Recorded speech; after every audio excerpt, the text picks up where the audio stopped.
Fala galera, Lucas na área e hoje eu vou contar para vocês como a Petrobras me fez conquistar esse documento aqui, a residência permanente de 10 anos nos Estados Unidos. Eu vou te contar como isso aconteceu, como surgiu essa paixão, como a Petrobras fez isso ser possível e como essa decisão de ter começado a estudar a Petrobras mudou minha vida e me gerou algo que eu sonhei muito, que é a residência permanente americana. Te conto tudo nesse vídeo. Não menos importante, já deixa seu like, se inscreve no canal, ativa o sininho das notificações para saber tudo sobre Petrobras. E se você gosta de histórias como essa, muito bacana que você esteja por aqui. E bora pro vídeo.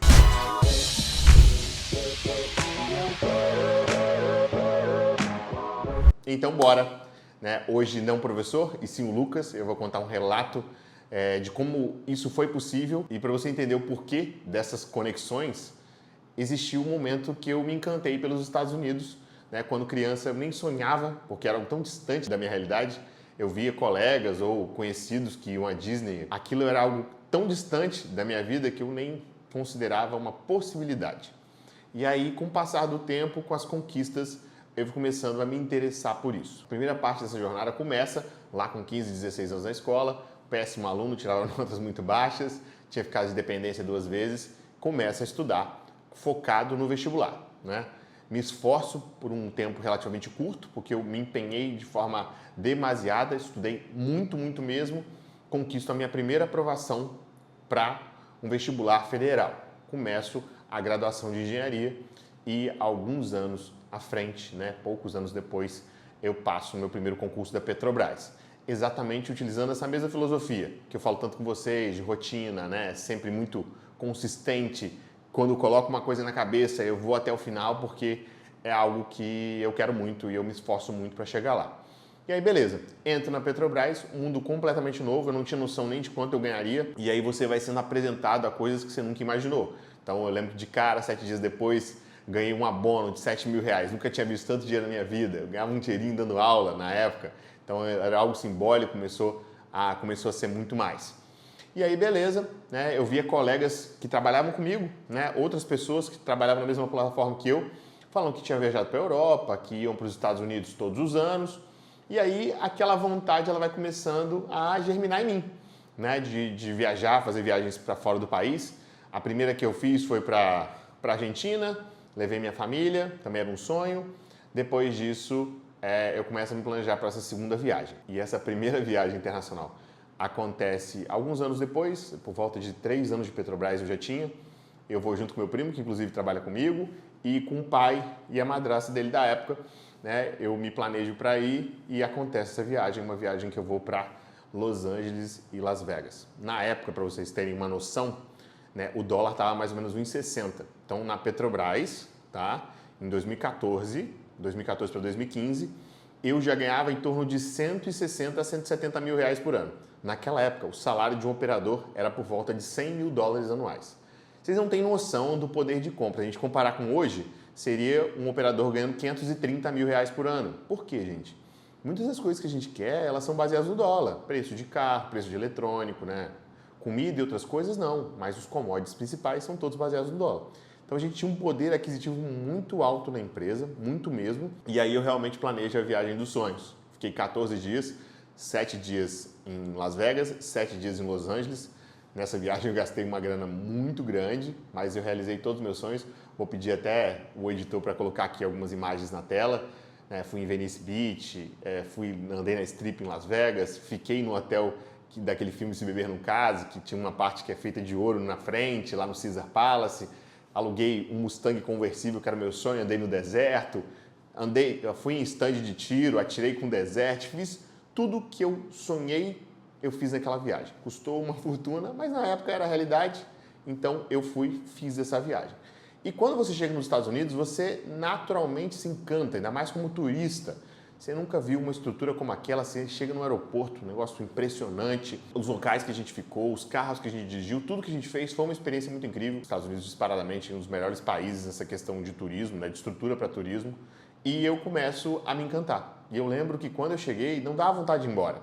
Eu ficava lá nos Estados Unidos extasiado, tudo que eu via, eu fui em Hollywood, eu estava em Los Angeles, eu via coisas de filme, eu via cenas de séries que eu vi em casa. Então, assim, para mim era algo muito louco. Para vocês terem noção, quando eu aluguei, vou até pedir pro editor colocar aqui um vídeo, se a gente conseguir, um vídeo da gente entrando na locadora de carro e saindo no carro conversível, no Mustang conversível. A gente parecia criança, né? Eu e meu primo, que viveu um pouco daquilo comigo, parecia criança, nunca tinha visto, nunca imaginava que um moleque simples ia conseguir conquistar um negócio daquele. Era um negócio tão fora da minha realidade que eu não imaginava que aquilo podia ser possível.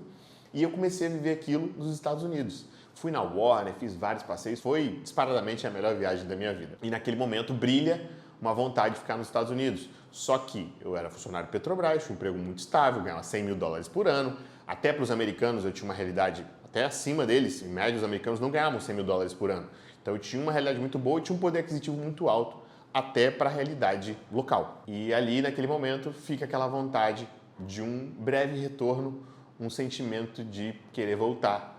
E sempre eu pesquisava coisas as quais eu poderia fazer para conseguir voltar legalmente, né? Eu vi casos de pessoas, de brasileiros que ficam de forma ilegal no país e eu não queria viver aquela realidade, né? De você às vezes ficar escondido da polícia, de você não ter documentação como todo mundo, não poder trabalhar legalmente. É uma realidade bem complicada quando você vê ela de perto. Depois eu vou contar mais à frente quando eu vivi, acompanhei, tive colegas que passavam por isso.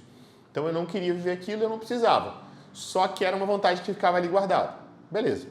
Fui em outras oportunidades para os Estados Unidos, até que 2 anos depois daquilo ali, eu me caso e no casamento eu planejei para fazer 2 luas de mel. Então eu fiz uma lua de mel em Gramado e a outra lua de mel em Nova York. E essa foi a oportunidade de mais uma vez nos Estados Unidos e me encantar de novo. Mas como eu disse a vocês, continuava sendo empregado público Petrobras e nessa época eu já tinha restaurantes. Então eu tinha uma empresa fora do meu período de embarque. Então, para quem pensa que não dá para juntar as duas coisas, Petrobras e ter um negócio, é plenamente possível, muitos têm, e eu tinha naquele momento aquela realidade. E aí, quando eu me casei, eu fui para os Estados Unidos e passei uma semana lá nos Estados Unidos, de novo, né, criando aquela expectativa, aquela vontade. E assim, quando você fica 2, 3, 4 dias, não dava vontade de voltar. Lógico, era uma perspectiva de um turista, que depois, quando eu sou residente, depois quando eu moro, provavelmente de trabalho, tiro meu sustento da região, do país, é uma experiência completamente diferente. Eu vou te mostrar durante o vídeo, mas você precisa entender de onde veio esse encantamento. E aí, gente, como nem tudo são flores na vida, a gente toma decisões que vão para um lado positivo e decisões que comprometem uma série de coisas. Como eu disse a vocês, eu tinha um restaurante, trabalhava na Petrobras, mas eu tinha colocado na minha cabeça que eu não queria ser funcionário Petrobras durante toda a vida. Respeito quem quer, entendo totalmente essa decisão, mas eu tinha muito comigo que eu queria empreender, que a minha vontade era empreender, que meu prazer era tocar um negócio e eu vivia muito mais feliz na folga tocando o meu negócio do que trabalhando embarcado. Mesmo deixando aqui muito claro, a Petrobras foi a melhor decisão da minha vida, tá? Então assim, estudar para a Petrobras transformou todo o jogo da minha vida e eu sou muito grato. Mas eu gostava mais de empreender do que trabalhar na Petrobras. E se você quer participar de lives te ensinando a estudar melhor, com mais qualidade, para fazer diferente em próximos editais, para os concursos da Petrobras que estão por vir, tem um link aqui embaixo, basta você clicar nele, se inscrever e receber links exclusivos de lives gratuitas de conteúdo. E aí eu tomo a decisão de abrir um segundo restaurante. Talvez dentro das decisões mais complicadas que eu tomei na minha vida, a primeira delas tenha sido, ter esticado a perna montando esse segundo restaurante, e a outra teria ser me casado muito rapidamente, e esse casamento muito rápido fez com que eu me casasse com uma pessoa que eu não conhecia e depois pagar o preço altíssimo disso. Então é muito importante que você conheça a pessoa que você casa, porque situações de dificuldade financeira afloram alguns sentimentos, afloram algumas realidades que eu não te recomendo passar. É muito difícil. Eu vou te contar agora as consequências dessas decisões ruins que eu tomei e o que elas desencadearam na minha vida. Então, quando eu monto esse segundo restaurante, eu ainda era funcionário Petrobras, monto o segundo restaurante e ele, de forma espontânea, dá muito certo. Fila todo dia, era o meu sonho. Eu olhava para aquele restaurante, era a realização de um sonho. Eu sonhei, eu imaginei, aquilo ali era algo que eu tinha feito acontecer. E assim, eu era muito grato por ter 2 empresas e elas estavam dando muito certo. E eu faturava uma grana muito boa e já naquele momento já não fazia sentido eu trabalhar na Petrobras. Eu tinha quase 50 funcionários nos 2 restaurantes, tinha muitas atividades e embarcar era algo que me atrapalhava. E aí, beleza, depois que esse restaurante dá super certo, eu me decido em me desligar da Petrobras. Já é algo que estava sendo materializado em mim e eu decido me desligar da Petrobras, né? O trabalho me tomava muito tempo, a empresa me tomava muito tempo e eu decidi que eu não queria mais, né? Que eu queria tocar exclusivamente a minha empresa. Era uma decisão extremamente difícil, algumas das pessoas ao meu entorno eram contra e eu entendo a gravidade das decisões, né? Eu colhi coisas boas e ruins de tudo que eu fiz, então naquele momento eu tomei aquela decisão e fui em frente de tocar esse novo negócio. Eu vou até Macaé para pedir demissão, né, um burburinho danado, entra médico, entra psicólogo, terapeuta ocupacional, veio meu gerente, ninguém entendia o motivo, e aí eu expliquei a eles que eu tinha uma empresa, um negócio grande, já faturava muito bem, a empresa faturava 400, 500 mil reais todos os meses, 2 empresas, e não fazia sentido mais eu trabalhar na Petrobras, né, estava tomando um tempo muito importante para mim, explico, eles entendem, depois daquele burburinho, faço a minha demissão, e sigo a minha vida. Depois daquilo ali, muito trabalho, as coisas funcionando, o restaurante era novidade, dava fila na porta todos os dias. Eu falei, agora eu acertei, agora eu vou ficar tranquilo, vou tocar meu negócio, vou fazer o que eu amo e vida que segue. Infelizmente, na região onde eu vivo, em Vitória, as coisas funcionam muito por novidade. Então, enquanto eu fui novidade, eu tinha fila na porta e aos poucos, né, a concorrência começando a apertar, deixei de ser novidade e o volume foi só diminuindo. E aí, o que estava no lucro começa a ficar no prejuízo. E eu começo a desequilibrar completamente o meu negócio, começo a passar por um processo muito delicado, que assim, se você que está me assistindo já passou, ou já viu alguém passar, talvez seja um dos maiores sofrimentos, né, que uma pessoa pode passar, que é a falência financeira. Porque é como se você, para as pessoas em volta, estivesse sofrendo uma grave cólera. Ninguém está nem aí, as pessoas têm uma imagem de você, né? Eu falo que as pessoas olhavam para mim com respeito, né? Admiração, pô, que legal, moleque trabalhador, né? E depois que você passa por tudo isso, o olhar das pessoas para você ele se torna de pena, né? E eu achava isso muito forte mesmo. Inclusive é uma das coisas que eu vou contar a vocês à frente, quando eu saio do Brasil e vou para os Estados Unidos para recomeçar, eu falo com meu avô, porque eu não sabia quando eu voltaria, porque eu dependia, né, da questão da documentação, eu falo com meu avô que meu sonho é voltar aqui e que o senhor olhe para mim com um olhar de admiração e não de pena, como você olhou no passado. E isso era uma parada muito forte, eu carregava isso muito comigo e que não me fez desistir em momento algum de toda essa jornada.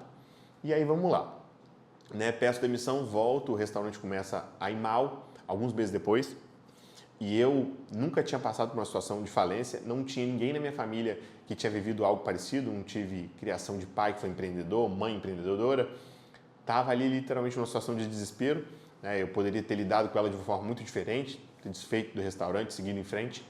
Infelizmente era meu sonho, eu não queria me desligar daquilo e aquilo ali literalmente liquidou a minha vida. Em julho de 2019, eu percebo que a falência era algo próximo. Já tinha colapsado as contas, eu já não conseguia mais lidar com aquilo ali. Eu sabia que eu ia passar por um processo gravíssimo de falência. E aí, nessa época, ainda casado, já passando por muitas dificuldades, tinha conhecido a minha ex-esposa, né, basicamente no pós-casamento, namorei por 4, 5 meses, depois fiquei noivo e me relacionei 7, 8 meses antes do matrimônio. E ok, naquele período eu percebo isso. E quando chega em julho de 2019, eu começo a pesquisar saídas. Eu sabia que o que eu tinha feito tinha gerado consequências e as consequências seriam severas e eu queria proteger, de alguma maneira, o meu patrimônio e eu queria recomeçar. E eu sabia que o recomeço no Brasil seria muito difícil, porque a economia não estava muito bem, né? Eu via que não era só o meu negócio, eram vários outros negócios que também estavam colapsando por uma situação econômica de fato. E aí eu falo com a minha ex-esposa, falo, ó, existe a possibilidade de um visto americano, esse visto americano chama EB2NW, ele pode me gerar o green card, pode gerar o green card pra gente, né, viver legalmente nos Estados Unidos, mas para isso eu preciso vender esse apartamento, que a gente já pagou boa parte dele, e eu tinha outros imóveis na época, né, que eu tinha conquistado nos anos de Petrobras, e eu queria desfazer daqueles imóveis para recomeçar na vida. Só que as situações mudam muito quando você se casa, né? Independente de você ter dinheiro antes, se você movimentou durante o processo do casamento, não quero direcionar nada, você fica numa situação que você depende da outra. Você depende que a outra pessoa assine para que você possa vender e recomeçar. E naquela época ela se negou a vender, ela estava numa situação de muita pressão em torno, né, da dificuldade financeira que a gente estava passando. Não estou dizendo que é fácil, é muito difícil para todo mundo. Eu desenvolvi várias síndromes, sempre tive a saúde mental muito boa, trabalhei embarcado muitos anos e aquilo nunca me afetou diretamente. E quando eu passo pelo processo de falência, eu tenho crise de ansiedade, síndrome do pânico, uma série de transtornos. Graças a Deus hoje estou muito bem, mas passei por elas, com muita dificuldade. Nessa época que eu questiono a minha esposa, vamos vender um imóvel, preciso vender um imóvel, precisamos recomeçar. Ela disse que não ia vender e vai embora para a casa dos pais dela. E aí que começa a jornada do Lucas completamente solitário, né? As pessoas vão começando a se afastar, é como se eu realmente tivesse cóleras no corpo, porque você deixa de ser alguém que é produtivo, alguém que as pessoas admiram, para alguém que está passando por uma situação difícil e as pessoas em volta sabem que você vai literalmente se lascar e que os próximos anos vão ser muito difíceis. Eu conheço vários casos de pessoas que não conseguiram recomeçar, passando pelo que eu passei. Então as pessoas em volta te olhavam dessa maneira. Nesse momento, minha ex-esposa vai embora de casa, né? Algumas semanas depois ela tenta retornar, mesmo assim não aceita assinar a venda de nada. Então eu tinha patrimônio, mas não poderia desfazer de nada porque eu dependia dela. Inclusive ela nunca assinou, mesmo depois de divorciado. Ela preferiu que tudo fosse perdido do que fosse vendido e esse recomeço acontecesse. E aí, galera, né? Eu percebi que a falência ia acontecer em julho. Só que é um processo, né? Demissão de funcionários, tentar vender o negócio, tentar de alguma maneira recuperar, pensar no recomeço. E aí existe todo um desenrolar de alguns meses de muito sofrimento ali, até que eu consigo encerrar, desfazer daquele restaurante, né? Um desenrolar daquilo ali, até que acontece uma situação muito grave dentro da minha própria família. Como eu disse a vocês, falir não é uma situação simples. E eu era sócio da minha mãe, né? A gente tinha uma relação muito boa, eu era sócio dela, só que infelizmente as pessoas não lidam da mesma maneira com a dificuldade. Então, para que vocês entendam, a gente tinha duas empresas e a gente tinha uma sociedade que uma empresa ficava no meu nome e a outra no nome dela, por confiança, mas as duas empresas eram uma coisa só. O investimento quase todo, quase 100% dele havia vindo da Petrobras e das minhas economias em cima de anos, e minha mãe tinha entrado com o trabalho e nós éramos sócios. 60% de tudo era meu, 40% de tudo era dela. Mas infelizmente, ou talvez felizmente, porque a história muda de forma muito repentina, a empresa que estava em meu nome, a Eireli que estava em meu nome, que passa por esse processo. E aí, gente, que vem talvez a parte mais dolorosa, porque uma esposa que você se separa, talvez você espere que, né, depois ela queira que você se lasque, mas quando é algo de dentro da sua família, é algo muito brutal. E aí que vem o segundo evento. Quando a empresa que estava no meu nome, que ficava em Vitória, a outra ficava em Vila Velha, você tem uma noção de como é o Espírito Santo, ficava uma em cada cidade, ela encerra as operações, a minha mãe bloqueia todo o meu acesso à outra empresa e diz que aquela empresa que faliu era minha, que eu tinha que me virar, e que a empresa que ainda funcionava, que estava relativamente saudável, não estava 100% saudável, mas que ela continuaria com aquele negócio e que eu precisava me virar com o que tinha sobrado. Então, o Lucas, com vários funcionários para dispensar, sobra lixo, empresa fechada, precisa recomeçar. E aí, né, esse recomeço é muito difícil, muito doloroso. Eu, graças a Deus, encontro uma pessoa que queria comprar a empresa, eu anuncio no LX, e uma pessoa compra, né, o que tinha sobrado, a estrutura, os equipamentos, né, a decoração, ela veio e paga um valor que eu consigo pagar os funcionários, pagar e encerrar aquilo ali. Então eu consigo fechar aquele ciclo e no começo do ano seguinte, depois de ter fechado o ciclo da falência, depois de ter passado a situação que eu passei com a minha ex-esposa, eu decido, né, que aquele era um momento de dar fim àquele ciclo. Era um momento que eu já não sentia confiança nem na minha mãe, pelo que ela tinha feito comigo, e nem com a minha ex-mulher, né, que hoje é ex-mulher, mas na época era esposa, porque no momento mais difícil da minha vida, essas pessoas viraram as costas para mim, né? O momento, você está perto de alguém quando está tudo bem, é muito mais fácil de você estar perto de alguém quando está tudo indo muito mal. No período de dificuldade, ficaram pouquíssimos familiares, ficou um cachorro, ficou, assim, é muito difícil passar por isso. Você que já passou por isso, você sabe a dor que é quando a gente passa por a situação de literalmente perder tudo. E aí no comecinho de 2020, eu junto o restinho do dinheiro que tinha me sobrado para ir para os Estados Unidos para aplicar para o visto que posteriormente me geraria o Green Card, que chama EB2NW, que é uma classificação de visto que chama National Interest Waiver, profissões de interesse nacional. Independente de tudo que eu tinha passado, de ter pedido demissão, de tudo, eu ainda era um ex-funcionário de Petrobras com experiência na maior empresa do Brasil. Então, isso me capacitava para fazer essa aplicação. E aí, gente, como tudo é bem difícil e a gente às vezes não entende por que a gente passa por isso, a fronteira entre o Brasil e os Estados Unidos é fechada. Por que ela é fechada? Pandemia. 2020 acontece a pandemia e eu não consigo mais ir, todo o meu planejamento por água abaixo. E aí, durante esse período, eu tento de várias coisas para me manter, manter são, trabalhando e conseguir me manter. Naquela época, eu peguei o restaurante que eu tinha e abri um delivery dele, numa estrutura muito pequenininha, trabalhavam alguns amigos meus da época e a gente foi se mantendo dentro daquilo ali. Foi algo que eu utilizei para sobreviver por algum tempo. E depois, eu começo a dar aulas. Você imagina você voltar a fazer o que você fez lá quando você tinha 17 anos. Eu já estava quase nos 30 anos, voltando a dar aulas. Isso tem mais ou menos 3 anos, ali por volta de 2020 para 2021. E eu começo a dar aulas. Começo a gravar alguns vídeos para o Instagram, para o TikTok, para o YouTube. E eu digo para você, eu gravava para ninguém. Ninguém assistia meu conteúdo, né? Meus familiares iam lá e curtiam, aqueles que eu tinha uma proximidade. Eu gravava num quadrinho dentro de um cômodo da casa onde eu morava, com o celular velhinho e perseverava ali com 20, 30, 40 visualizações dos vídeos. Uma situação extremamente difícil, eu já não conseguia me manter, eu já não conseguia manter a subsistência. Eu tinha algumas coisas que tinham me restado da Petrobras e eu não entendia o porquê de eu estar passando aquilo. Passei num concurso super novo, extremamente esforçado, sempre ralei pra caramba, tomei decisões ruins, mas eu sempre corri muito atrás. E eu não entendi o porquê de eu estar passando aquela situação. Por que uma pessoa que tinha a vida totalmente equilibrada, organizada, agora não tinha nada? Você imagina você ter tudo e não ter nada? Tipo assim, meses de diferença, tinha uma vida excelente, viajava todos os anos, tinha um carro do ano, vivia a vida totalmente redonda e depois não tinha nada.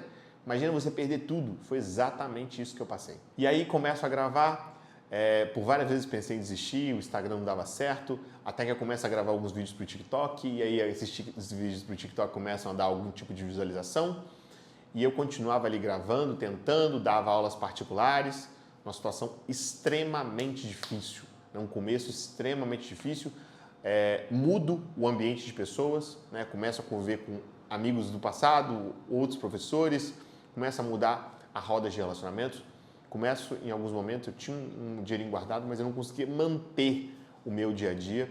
Para vocês terem noção, passo uma dificuldade severa.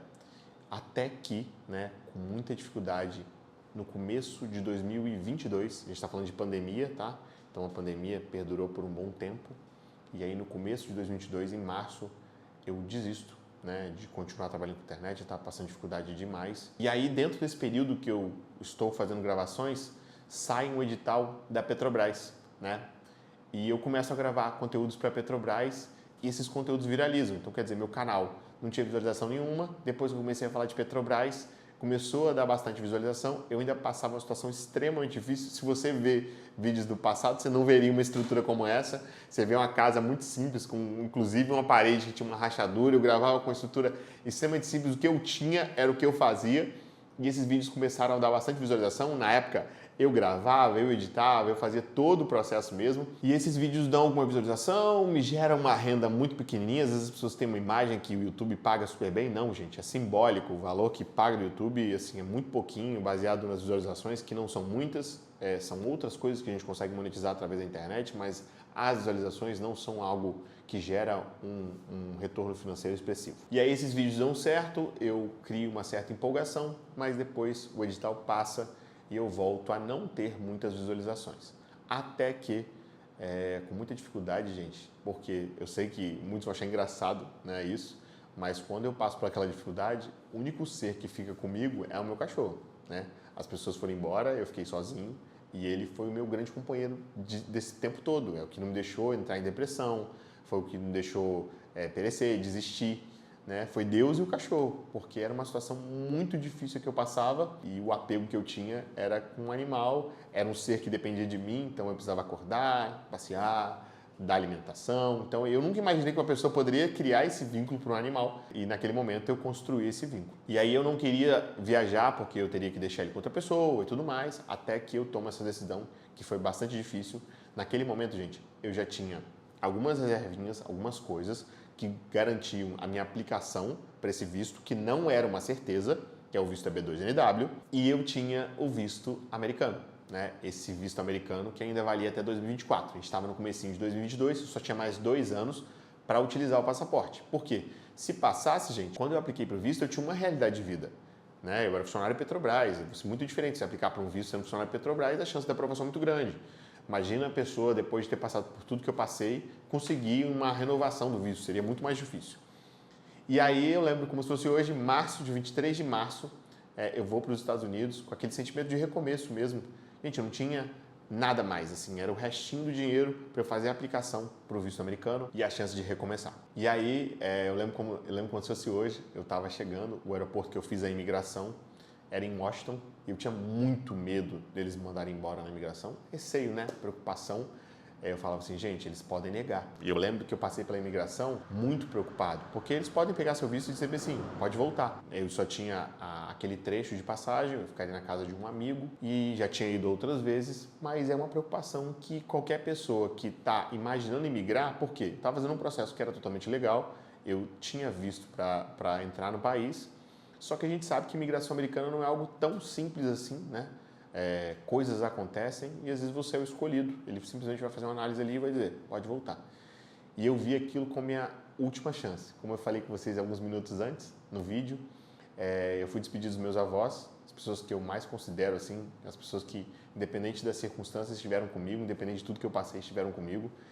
E como eu disse, eles olharam para mim por muitos anos com olhar de admiração, do neto esforçado, que passou na Petrobras, que montou empresa, que era uma pessoa que corria atrás, trabalhava, e começaram a olhar para mim com um olhar de pena, daquele que precisava de ajuda, daquele que precisava de cuidado. E eu lembro de, antes de sair da viagem, abraçar meus avós e minha avó falar para mim que a gente se encontraria na eternidade, que eu nunca mais... Esse vídeo é difícil. E aí a minha avó fala comigo que vai me encontrar só na eternidade, né? Ela já estava mais velhinha, tinha tido câncer, e aquilo ali era igual um punhal, né? E naquele momento eu ficava pensando, eu talvez nunca mais veja os meus avós, nunca mais tenha esse olhar de admiração do meu avô por uma escolha que eu tive, né? As decisões que eu tomei, elas tinham gerado consequências que iam fazer muito mal para mim e que eu ia colher elas. Então eu tinha muito medo disso acontecer.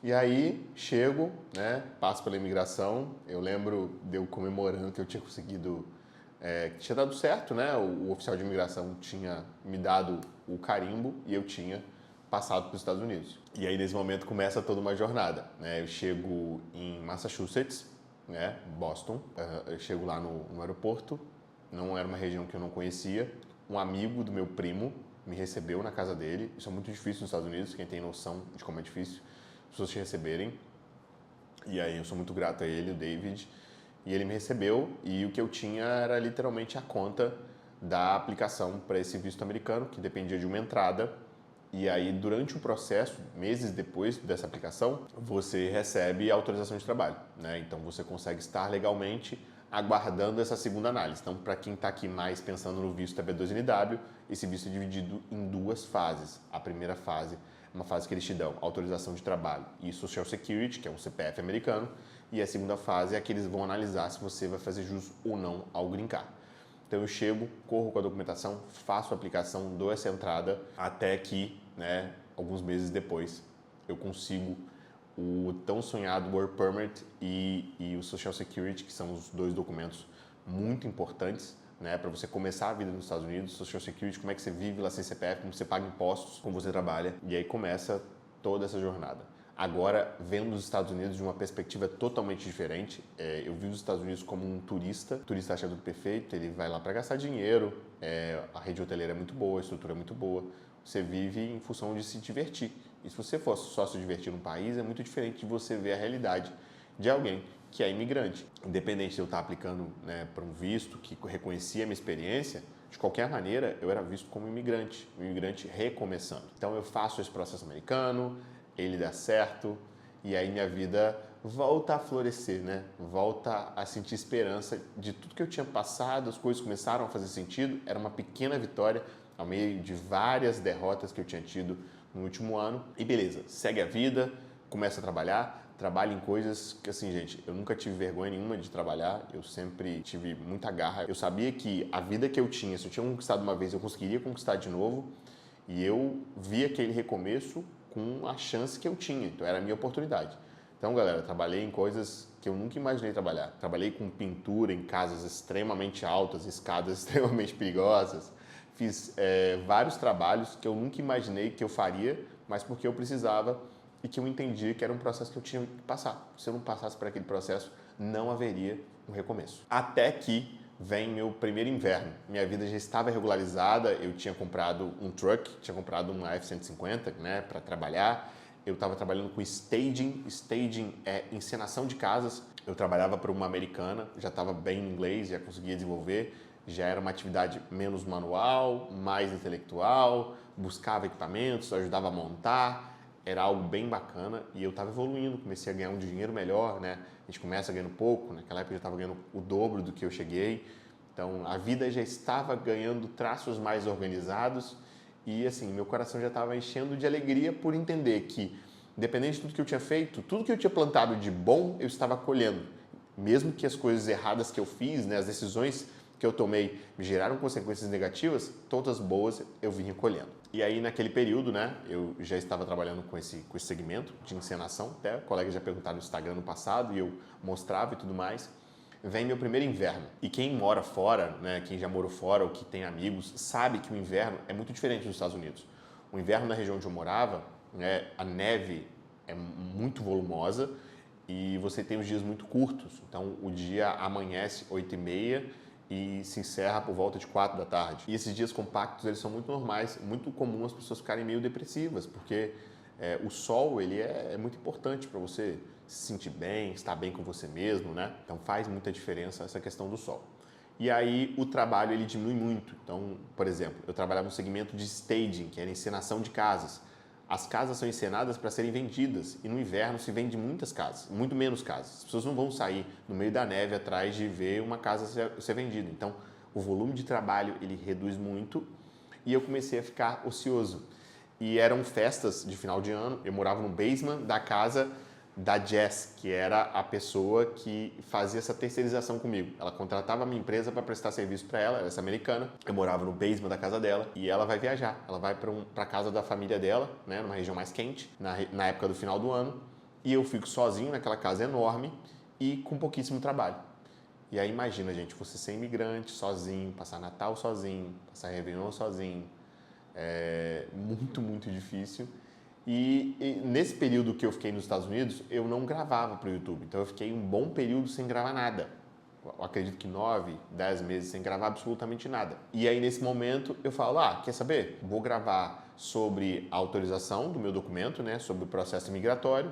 E vou fazer alguns vídeos sobre a Petrobras, né? Assuntos que estão em alta, coisas que eu gosto de conversar. E o Lucas volta a gravar naquele inverno. E pelo incrível que isso possa parecer, do nada esses vídeos da Petrobras começam a bombar muito. Por quê? Porque o concurso tinha acabado de sair. Eu basicamente falava sozinho sobre a Petrobras. Alguns outros canais pontuais falavam sobre, mas ninguém que era empregado, que havia sido funcionário, que entendesse de fato da realidade, que contasse isso aqui na internet. E aí meus vídeos começam a entregar muito e eu começo a viver uma vida dupla. Eu tinha um emprego lá, né? Eu tinha esse trabalho, tinha minha pequena empresa, já estava ganhando bem. E o que eu amava fazer, que era a internet, que era o YouTube, estava florescendo. E os alunos pediam, Lucas, faz um curso, a gente quer se preparar, né? A gente tinha os primeiros grupos e tudo mais, as coisas começaram a acontecer, até que eu me uno a uma pessoa e a gente começa a vender o primeiro material do acelerador, que eram os nossos cronogramas, aceleradores lá do comecinho, e esses cronogramas começam a acontecer. E aí, gente, a internet começa a gerar um recurso simbólico, tá? O que eu ganhava com a internet não pegava nem na unha do que eu ganhava nos Estados Unidos, né? Vocês terem noção, nos Estados Unidos eu ganhava por volta de 8, 9 mil dólares. Se a gente fizer a conversão para os dias de hoje, dão 50 mil reais no mês. Quer dizer, era algo simbólico o que a internet me gerava e não fazia sentido eu abandonar completamente. Mas meu coração estava na parte do conteúdo, eu sempre amei empreender. Então ali era um trabalho mais limitado e a internet era um trabalho que mexia mais com os meus neurônios. Era uma coisa que eu gostava mais. E aí, nesse momento, eu começo a viver essa vida dupla, começo a tirar do meu bolso lá dos Estados Unidos e começo a pagar um editor. Então, o canal, eu gravava os vídeos e eu pagava uma pessoa para editar, pagava uma pessoa para elaborar os materiais, eu ia fazendo a revisão deles, ia criando, construindo, né? Fui começando a construir o que hoje é o Acelerador. Essa empresa começou a surgir, comecei a alimentar essa estrutura. E assim, esse período difícil que eu passei nos Estados Unidos, de reconstrução, né, sozinho, eu tenho muita gratidão por amigos brasileiros da comunidade brasileira lá. Inclusive, eu frequentava uma igreja lá na região e eles me acolheram, né? Existe um acolhimento muito grande com os imigrantes, sabe que é muito difícil passar esse inverno. Eu lembro que nesse inverno, sem trabalhar, eu ficava gravando. Tinha um grande amigo meu, Yuri, que eu amo muito, me ajudava pra caramba, a gente batia papo, trocava ideia, conversava, que me permitia manter equilibrado. E sempre esse meu sonho do canal do YouTube florescer. Eu lembro que meu canal na época tinha 2.000 inscritos, depois 3.000 inscritos, e eu sempre mostrava para os meninos, olha só, ó, meus vídeos estão dando visualização, as pessoas estão acompanhando. E aquilo foi começando a ser construído pouquinho a pouquinho dentro daquele período do edital da Petrobras, né, de 2023. E aí, né, eu vivendo essa vida dupla, eu já tinha permissão de trabalho e tinha o Social Security, mas eu ainda não tinha autorização de viagem e não tinha o Green Card. Então, existiam 2 processos, né, 2 documentos que eu já tinha e 2 que faltavam. Até que, mais ou menos maio para junho do outro ano, chega o documento da autorização de viagem. Eu já estava 1 ano e meio sem ver minha família, sem ver meus avós, sem ver meu cachorro, que fazia muita falta mesmo. E eu queria comemorar aquela nova fase da minha vida, eu queria ver meus avós de novo, eu queria ver todo mundo. E aí, em junho desse mesmo ano, eu venho a primeira vez no Brasil. Tem até uma foto lá no Instagram que eu tô com o meu cachorro no colo, num apartamento que eu tinha alugado na época, e eu venho pra cá. E a vontade de fazer as coisas acontecerem, né? Meu coração já estava muito dividido. Eu queria muito fazer o Acelerador dar certo, eu queria muito que o meu canal florescesse, que as coisas acontecessem, e eu, assim, me esforçava o máximo que eu podia. E naquele momento eu abro mão daquele trabalho, que me pagava muito bem, e faço um part-time. Eu ficava trabalhando à noite, tá? Num outro trabalho, e de dia eu gravava. Então eu escolhi ganhar menos para poder colocar a energia no meu trabalho. Eu sei que as pessoas às vezes olham e falam assim, nossa, mas ele é muito louco, muito maluco, né? Tá largando o certo pelo duvidoso. Então assim, entenda que tem pessoas que têm um espírito mais conservador e outras que têm um espírito mais empreendedor. Então eu sempre fui apaixonado por empreender. Então a possibilidade de fazer algo ser construído, algo florescer, era algo que era o que estava dentro de mim. Então eu separo, começo a fazer outro trabalho durante a noite para poder gravar de dia. Com aquele dinheiro que eu produzia nos Estados Unidos, eu bancava os lançamentos, né, as publicações, os patrocinados e pagava o editor e as pessoas que me ajudavam na elaboração do material. E aí isso foi na primeira volta, né? Vim ao Brasil, revi as pessoas, encontrei minha família, as coisas começaram a melhorar. Fiquei por volta de 2 semanas, um pouco menos de 2 semanas e volto para os Estados Unidos. Né? Quando eu volto para os Estados Unidos, todo o mercado de concursos já estava muito diferente, né? Meu canal já tinha outra cara, era muito mais volumoso o número de visualizações, aquilo de a gente se tornado de fato algo organizado, eu gravava, o editor produzia, a gente começou a ter uma cara diferente, né? E aí estava programado o edital da Transpetro e o material estava deixando de ser apenas um cronograma e se tornando um material com aulas próprias, né?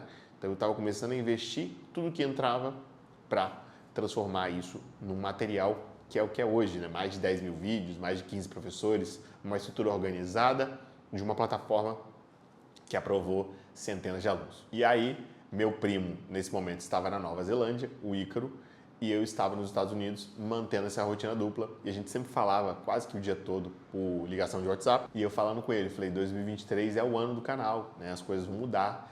E eu sempre fui muito otimista em relação a tudo, né? Então, mesmo nos momentos mais difíceis da minha vida, eu sempre fui muito otimista e muito firme. E eu sempre acreditei que trabalho duro, coisas bem feitas, florescem. Então, você ser consistente, fazer todo dia, né? Fazer o que as outras pessoas não estão dispostas a fazer, eu sempre tive a convicção de que é um resultado transformador. Como eu falo com os alunos, se você escolhe estudar, se você escolhe se empenhar, se você escolhe abrir mão em alguns momentos do seu lazer, da sua diversão, para pagar o preço de ver sua vida diferente, você pode ter certeza que você vai passar em qualquer coisa. Você vai conseguir aprovação no seu Green Card, você vai conseguir fazer as coisas acontecerem. E aí, em setembro, né, próximo do edital da Transpetro, eu decido vir ao Brasil de novo e dessa vez meu primo se desloca da Nova Zelândia e a gente aluga um apartamento provisório e começa a trabalhar. Você vai ver que tem vários vídeos que acontecem num apartamento que está aparecendo a cidade no fundo. A gente aluga um apartamento e naquele período começa o acelerador, né, a ser construído com aulas próprias, conteúdo próprio. A equipe vai aumentando, visualizações vão subindo, né, o número de alunos vai subindo e acontece um desenrolar de coisas até que vem esse grande edital, né, no final do ano, que transformou a plataforma que tinha 100 alunos para hoje ter mais de 3 mil alunos, centenas de aprovados e a vida mudar completamente, todos os aspectos. Hoje vocês veem que a gente tem, né, uma estrutura, a gente entrega um produto de muito mais qualidade, a gente consegue fazer muito mais coisas através das coisas que foram conquistadas e depois de tudo isso eu entender que tudo teve um propósito. Todo o sofrimento que eu passei fez sentido. Eu sei que muitos me mandam mensagem na DM que se inspiram na história por ter perdido tudo, ou por estarem querendo mudar de vida, ou por às vezes não acreditar mais e ver alguém que acreditou e utilizar aquilo como motivação. Eu sei que tudo fez sentido. Todo o processo que eu passei, se porventura não tivesse acontecido o que aconteceu com a minha ex-mulher ou com a minha mãe, eu estaria até hoje, né, tocando restaurante e não estaria fazendo o que eu faço hoje. Hoje eu consigo ter um retorno financeiro fazendo uma coisa que eu amo. E aí as coisas vão dando certo, hoje me estabeleci, comecei a me planejar e ficar em 2 países, né? Moro num lugar bacana, tenho uma estrutura legal, consegui dar conforto para mim, para as pessoas que estão em volta de mim, né? Consegui mudar não só a minha vida como de outras pessoas, construímos uma equipe incrível no acelerador. Então, assim, são muitas coisas e para premiar como todo o plantio ele tem a colheita, não tenha dúvida disso. Quando eu falo aqui que plantou, você vai colher, tenha convicção disso. Tudo que você faz de bom e de ruim, tá? Você pode acreditar no que quer que seja. Eu sou cristão, acredito em Deus e sei que o plantio vem com uma boa colheita. Você pode acreditar em outra coisa, mas você tenha convicção que o que você plantar, você vai colher. Eu nunca imaginei aquele garoto de 15, 16 anos que tinha dificuldade, que não tinha quase amparo dos pais, imaginar que ia conseguir ter um canal tão bacana, tantos alunos aprovados, conseguiria residência americana, com uma vida que há 2 anos atrás não tinha absolutamente nada. Assim, é muito difícil de você entender como a vida pode dar uma reviravolta como essa e você que está me assistindo pode passar por uma reviravolta como essa. Então, assim, hoje eu encontrar a minha família, que minha avó falou que só me veria, né, na eternidade, e ela poder me encontrar, eu abraçar ela, eu estar aqui boa parte do ano pertinho dela, poder ver meu avô, e meu avô admirado pelo esforço, pela mudança, por ter reconstruído, né? E ainda quero chegar muito longe, estou disposto a literalmente pagar esse preço para conquistar o que seja. Por quê? Porque a vida é isso, gente. A vida é você ralar para você conquistar. Você que está me assistindo, sonha em ter um green card, você tem que pagar o preço disso, tem que correr atrás. Escolher no caminho certo, plantando do jeito certo para você colher. Você que está me assistindo, que é estudante, que sonha, às vezes você sonha de fato com os Estados Unidos, né? E talvez o concurso seja um meio para você conquistar. Né? Você pensou aí, poxa, se eu tiver 5 anos de experiência, eu posso aplicar para o visto B2NW? Sim, você pode.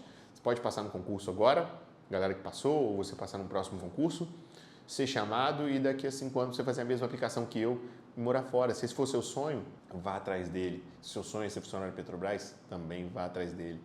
Assim, a vida de fato recompensa.